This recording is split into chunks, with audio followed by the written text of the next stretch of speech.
Any ভাই, আপনার কাছে আমি শেষ দুটি প্রশ্নে আসতে চাই। এই দুটি প্রশ্নের মধ্যে থেকে প্রথম প্রশ্নটি হচ্ছে যে আওয়ামী লীগ সরকারের বিরুদ্ধে আপনাদের বড় দুটি অভিযোগ ছিল যে বেগম খালেদা জিয়াকে চিকিৎসার জন্য বিদেশে যেতে দেওয়া হচ্ছে না।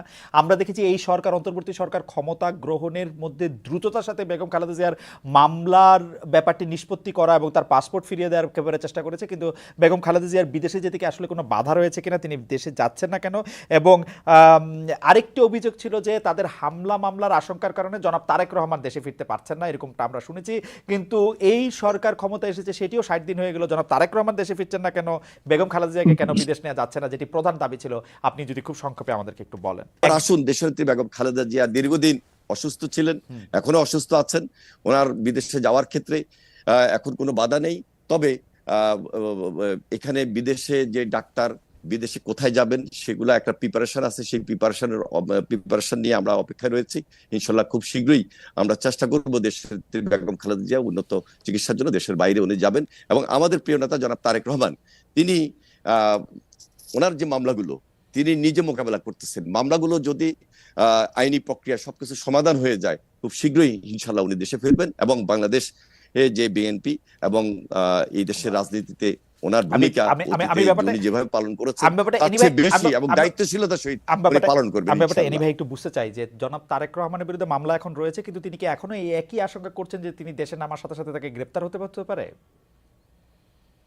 না না, উনি মামলাগুলো তো মোকাবেলা করে আসছেন। মোকাবেলাটা লন্ডনে বসে কেন করতে হবে? মোকাবেলাটা লন্ডনে বসে করতে হবে কেন? কেন লন্ডনে বসে করতে হবে? স্বাভাবিক উনি দেশে এসে করলে অসুবিধা দিয়েছেন। ওনার বিরুদ্ধে ফেভারেবল গভর্নমেন্ট, অনেক মামলা হয়েছে। ফেভারেবল গভর্নমেন্ট আছে, তারপরে তো আইন আছে। গভর্নমেন্ট আসলেই যে ওনাকে আইন মোকাবেলা করতে হবে, দেশে থেকেই মামলা মোকাবেলা করা সম্ভব না? আপনি তো দেশে থেকে মামলা মোকাবেলা করছেন এনি ভাই।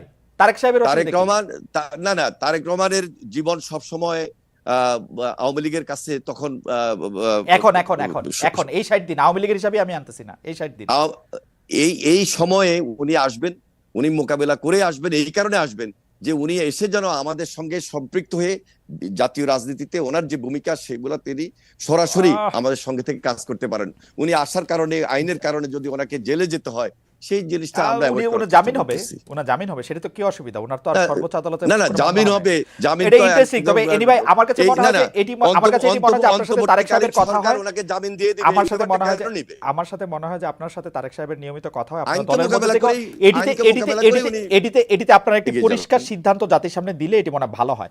যাই হোক, কারণ আমার কাছে এটি এখনো খুব গ্রহণযোগ্য মনে হচ্ছে যে তিনি দেশে এসে কেন মামলা লড়তে পারবেন না, তিনি দেশে এসে কেন, এটা আমি জানি না কেন হয়। মামলা লড়ছেন তো, মামলা বাইরে বসে লড়ছেন এতদিন, বিদেশ থেকে উনি মামলা লড়ছেন, একই ধারাবাহিকতা লড়ছেন। কেন বিদেশ থেকে কেন এনি ভাই? লন্ডন থেকে কেন?